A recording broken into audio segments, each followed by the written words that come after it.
ओ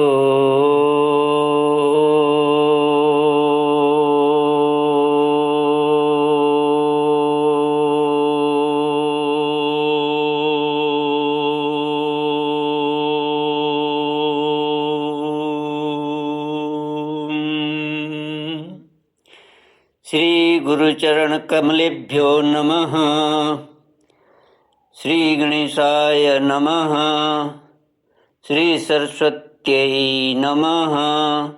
श्रीमद्भागवत भगवान की जय। श्री कृष्ण गोविंद हरि मुरारी, हे नाथ नारायण वासुदेव। श्री कृष्ण गोविंद हरि मुरारी, हे नाथ नारायण वासुदेव। ओम नमो भगवते वासुदेवाय। ओम नमो भगवते वासुदेवाय। कृष्णाय वासुदेवाय हरये परमात्मने प्रणतक्लेशनाशाय गोविन्दाय नमो नमः। सच्चिदानन्दरूपाय विश्वोत्पत्त्यादिहेतवे तापत्रयविनाशाय श्रीकृष्णाय वयं नमः। सच्चित आनंद स्वरूप परमात्मा जो सृष्टि के उत्पत्ति, पालन और श्रृंगार करता है तथा जीवों के आध्यात्मिक, आदि दैविक, आदि भौतिक तापों को नष्ट करने वाले हैं, अर्थात जीवों के मानसिक, शारीरिक और भौतिक दुखों को दूर करने वाले हैं, उन श्री कृष्ण भगवान को हम नमस्कार करते हैं। श्री कृष्ण गोविंद हरे मुरारे, हे नाथ नारायण वासुदेव। श्रीमद्भागवत एकादश स्कंद त्रिंशोऽध्यायः श्लोक 26 से। ऋषिरुवाच राम समुद्र वेलायां योगमास्थाय पौरुषं तत्याज लोकं मानुष्यं संयोज्यात्मानमात्मनि। राम निर्याणमालोक्य भगवान देवकी सुतः निषसाद्य धरोपस्थे तूष्णीमासाद्य पिप्पलम्। एकादश स्कंद 30वां अध्याय श्लोक 26 से। श्री सुखदेव जी कहते हैं, परीक्षित, बलराम जी ने समुद्र तट पर बैठकर एकाग्र चित्त से परमात्मा चिंतन करते हुए अपने आत्मा को आत्मस्वरूप में ही स्थित कर लिया और मनुष्य शरीर छोड़ दिया। जब भगवान श्री कृष्ण ने देखा कि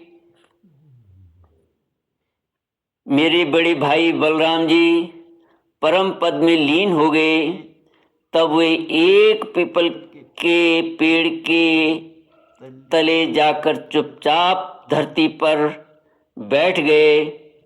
भगवान श्री कृष्ण ने उस समय अपनी अंग कांति से देदीप्यमान चतुर्भुज रूप धारण कर रखा था और धूम से रहित अग्नि के समान दिशाओं को अंधकार रहित प्रकाशमान बना रहे थे। वर्षाकालीन मेघ के समान सांवले शरीर से तपे हुए सोने के समान ज्योति निकल रही थी।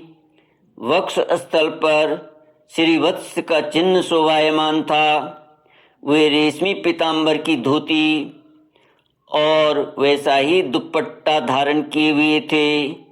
बड़ा ही मंगलमय रूप था।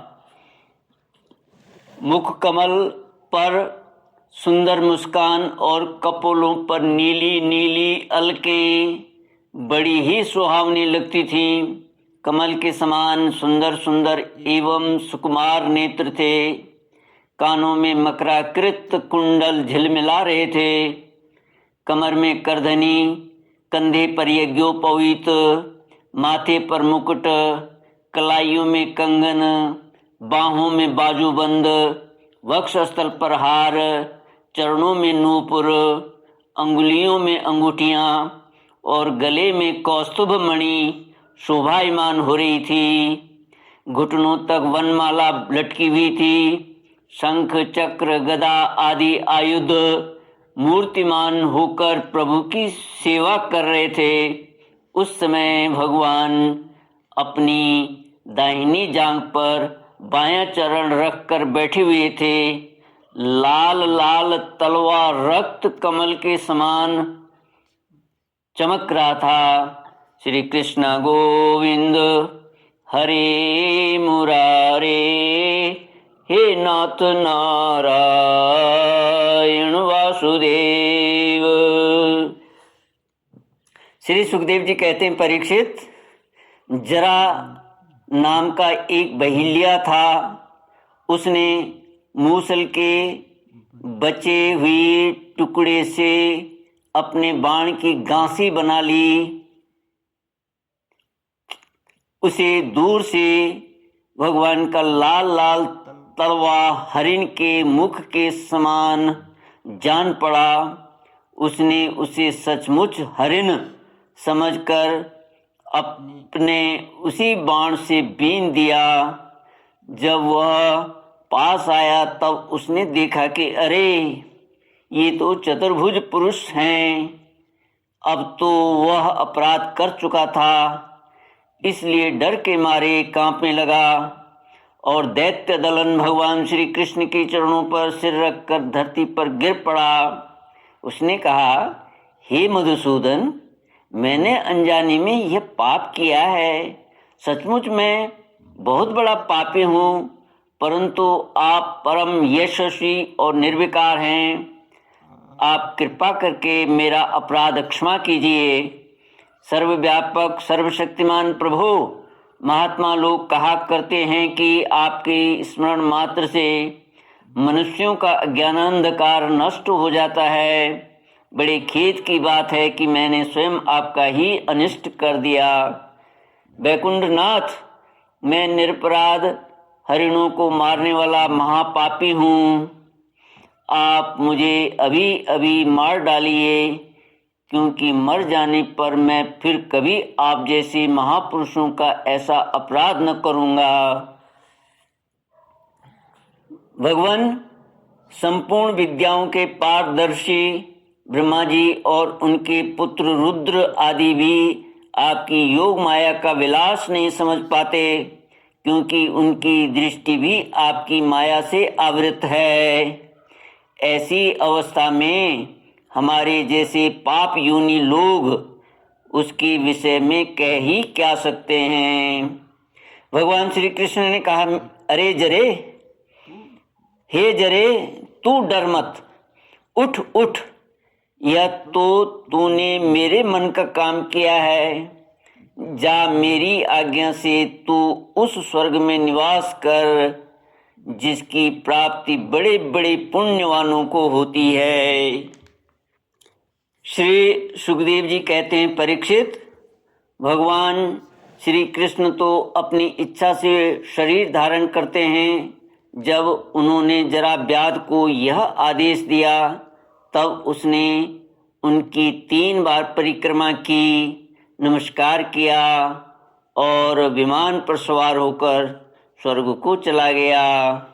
भगवान श्री कृष्ण का सारथी दारुक उनके स्थान का पता लगाता हुआ उनके द्वारा धारण की हुई तुलसी की गंध से युक्त वायु सूंघ कर और उससे उनके होने के स्थान का अनुमान लगाकर सामने की ओर गया। दारुक ने वहां जाकर देखा कि भगवान श्री कृष्ण पीपल के वृक्ष के नीचे आसन लगाए बैठे हैं। असह्य तेज वाले आयुध मूर्तिमान होकर उनकी सेवा में संलग्न हैं। उन्हें देखकर दारुक के हृदय में प्रेम की बाढ़ आ गई। नेत्रों से आंसुओं की धारा बहने लगी। वह रथ से कूदकर भगवान के चरणों पर गिर पड़ा।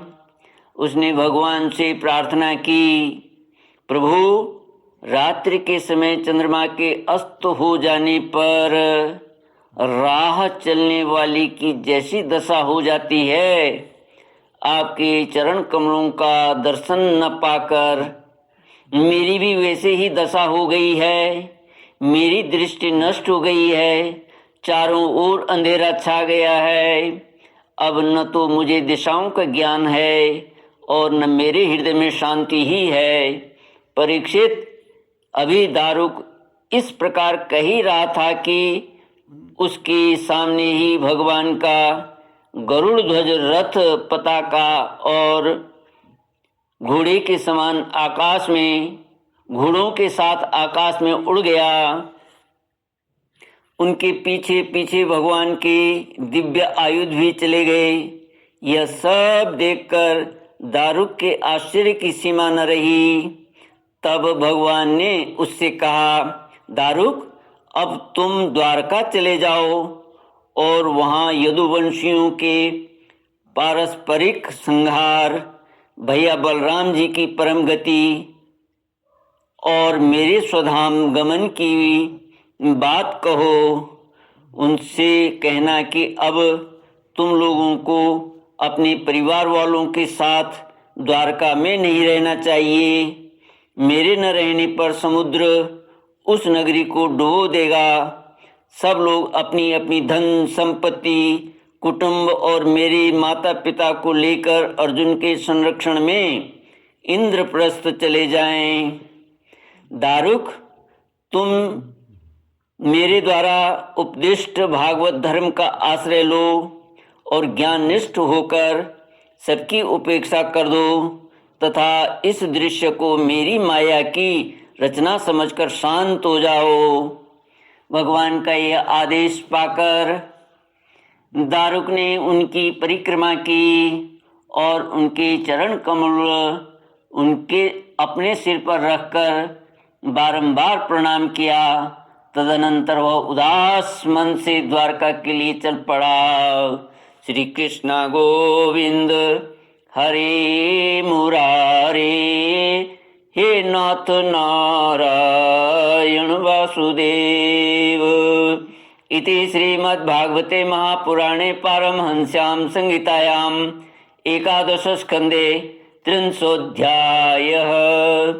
ओम पूर्णमद पूर्णमिदं पूर्णात् पूर्णमुदच्यते पूर्णस्य पूर्णमादाय पूर्णमेवावशिष्यते।